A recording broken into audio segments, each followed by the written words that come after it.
Tolkien, né? Pra galera que fica curioso o que que é, né? Então eu fiquei apaixonado por causa desse aspecto da batalha espiritual. E eu olhei e falei, meu irmão, esse cara manja muito.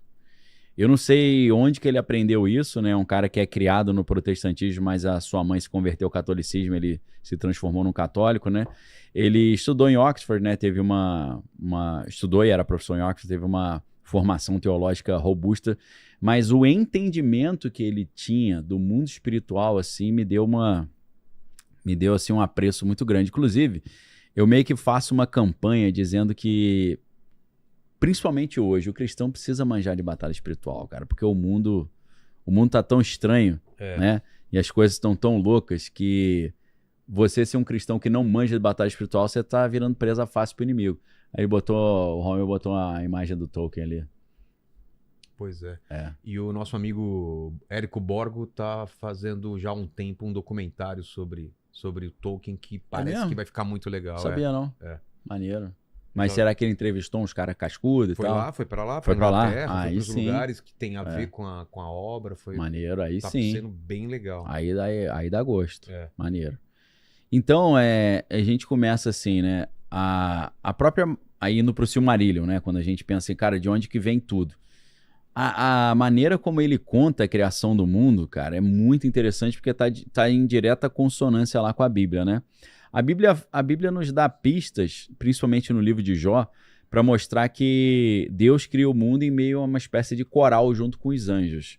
Porque no capítulo 40, se eu não estou enganado, de Jó, ou 39, é a hora que Deus começa a responder às reclamações de Jó, né? Porque Jó fica falando... Jó é aquele cara, para quem não lembra, né? Que é um cara bem sucedido e tal. De repente, Deus tem um encontro com o diabo e fala, você já viu meu servo Jó? Como é que ele é gente fina? Aí o diabo fala, não, mas você dá tudo, né, para ele, né? Aí Deus falou, então tudo bem, pode tirar tudo que ele tem, só não tira a vida. Só rolou uma competição, né? Uma disputa entre Deus e o diabo. Olha lá o Silmarillion, né? Editado pelo filho do Tolkien, né? Que é o Christopher Tolkien. Essa é uma edição mais nova, né? Em português essa, né? Né? Beleza. Essa edição... porque trocou de editora, né? Na editora, voltou pra editora original e aí a galera deu uma repaginada. Até parabéns pra galera aí. Acho que, se eu não tô enganado, é o Samuel Couto, né? Que é o editor, né? Então, parabéns aí, Samuel. Então, em Jó, a gente vê assim, né? Jó tava lá reclamando porque ele perdeu tudo, né? Quando Deus liberou Satanás tirar tudo dele. E aí, Jó fica reclamando, né? Ele fala, que maldito dia que eu nasci, né? Ai, que vida horrível. Aí ele fica o livro inteiro reclamando da vida, né? E aí, tem uma hora que Deus fala, tipo assim, parou de chorar? Posso falar alguma coisa? Ele fala aí. Aí Deus começa a falar, cara, onde você tava quando eu criei o mundo? Tipo assim, Deus foi dando uma lição de moral, falando, eu sei o que eu tô fazendo, calma. E aí Deus fala assim, onde você estava quando eu criei o mundo, estabelecia os fundamentos da terra. E aí Deus fala a passagem mais interessante, quando as estrelas da alva juntas alegremente cantavam e todos os filhos de Deus rejubilavam. Se a gente traduz isso para uma linguagem menos rebuscada, Deus está falando assim, onde você estava quando eu criava o mundo e junto com os anjos a gente fazia um canto coral, né? Então tá explícito isso ali. E aí, quando Tolkien vai contar essa história da criação do mundo, ele traz a figura que é o Deus eterno, né? O único, né? Inclusive o nome do Deus é isso, Eru, significa único nesses idiomas que o Tolkien criou. Lembrando que o Tolkien criou vários idiomas, né? E existe até uma história engraçada que a galera conta que Tolkien criou as histórias só para poder usar os idiomas que ele tinha inventado, né? Que a prioridade eram os idiomas, né? Então, ele cria essa figura do Eru, que significa o único, mas ele tem também um outro nome que é o Ilúvatar. Ilúvatar seria o pai de todos, né? É um conceito meio... que é um nome que os elfos deram para ele na história. Pai de todos é o nome de Odin, né? Odin tem esse nome, esse apelido, né? De Father of All, né? Pai de todos. Então a gente vê ali uma inspiração forte na mitologia nórdica também, né? Só que a gente sabe que Odin não é o pai de todos porque ele era filho de Bor, né? Então ele tinha pai, né? O Bor também teve outros filhos, né? Então, o Eru Ilúvatar, é claro que com esse nome, o único e pai de todos, ele é uma representação, né? Do Deus cristão, porque a gente não pode esquecer que Tolkien era cristão e ele prega o cristianismo através de símbolos ali mais folclóricos e mágicos, né?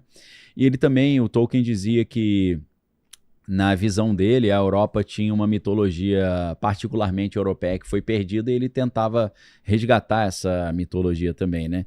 Então, na criação, o Eru, esse deus único, ele decide criar alguns anjos, né, que a gente pode chamar, né? E ele através do seu poder, do seu pensamento, ele cria os Ainur, né, que são uma espécie de anjos ali muito poderosos, né? Anjos assim adaptando para ficar mais fácil de entender. E cada Ainu é como se fosse assim um pedacinho da mente de Deus. Como se ele tivesse botado em cada um dos anjos que ele criou um pedacinho da própria mente dele, né? E aí vem uma das partes mais interessantes, né? Que o mundo ele não é feito com mão, nem com explosão, nem com Big Bang, nem com varinha mágica, mas ele nasce da música. Isso é que é legal pra caramba, né? Inclusive, na série... Como é que é o nome dessa série nova aí que saiu da Amazon? Sei que lá do Anel. Cavaleiro? Não, qual? Do Senhor dos Anéis. Vê pra gente lá no Pô, não sei que é lá do Video. Anel e tal. É porque Sociedade do Anel? Não, a Sociedade do Anel é o primeiro livro da trilogia, né? Que é a Sociedade do Anel, As Duas Torres e o Retorno do Rei. Pô, me fugiu o nome. Fugiu o nome, porque também a galera odiou, meu irmão. A galera ficou irada. Os Anéis de Poder. Anéis de Poder. Anéis de Poder. Então, Anéis de Poder pega o Silmarillion, que conta essa história, e dá uma acelerada ali nessa história. Mas a vinheta de abertura, ela mostra... Sabe aquelas formas que surgem quando você coloca areia e bota uma frequência musical para tocar e surgem umas formas? Sim. Eu não me lembro o nome disso. E a vinheta de introdução da série é com essa ideia. Então, assim, quem manja, quem sabe que no... Vê a referência. No Silmarillion tudo foi criado através do som, da música. Então, eles colocaram esse conceito ali, né? Eu achei uma referência legal. Então, o Eru, que é esse deus eterno, ele mostra para os Ainur, que são esses anjos, um tema musical, né, como se fosse uma melodia, uma melodia principal ali, e pede para que eles cantem juntos ali, e cada um adicione a sua própria contribuição, né? Então, começa um canto coral, em que esse deus dá a primeira melodia, eles vão acrescentando, vai ficando cada vez um negócio mais legal. Isso aí é o que? É o Melkor e o Sauron? É uma representação. São os Ainurs. Os Ainur, tá. A gente vai colocar numa moldura. Tranquilo. É como se porque tem descrições, né? Então a galera vai tentando representar isso, né? Então lembra muito essa ideia dos anjos. E aí cada Ainu vai acrescentando nessa melodia, né? Inclusive, sabe o que eu lembro disso, Vilela? Lembra daquele filme das irmãs Wachowski, A Viagem? Que na verdade é Cloud Atlas, não? O Cloud Atlas é delas? Pô. Não sabia, não. Igual aquela Ascensão de Júpiter, né? Filme estranho esse. Então, tudo gira em torno daquela música também, da obra musical, né? Cloud Atlas é o nome da obra, né? Então, é um filme doidão. Eu achei que o nome que eles deram em português não foi legal, porque eu achei o filme interessante pra caramba. Ele vai falar que... né, as deusas foram criadas, né, baseado em seres humanos. Ele é uma pregação um pouco ateia, assim, mas eu achei legal, apesar de eu ser cristão, né? Então, mas eu acho que quando veio deles colocarem, né, o nome do filme original é Cloud Atlas, que é o nome da peça musical mais impressionante do mundo, eles botaram A Viagem, cara. Eu acho que toda a galera que tá acostumada a ver Sessão da Tarde falou, esse filme é uma viagem mesmo. Acho que facilitou da galera zoar o filme, né? Porque o filme... Para a maioria das pessoas que não gosta muito de filme que te leva a ter que pensar, né, vai falar que é uma viagem.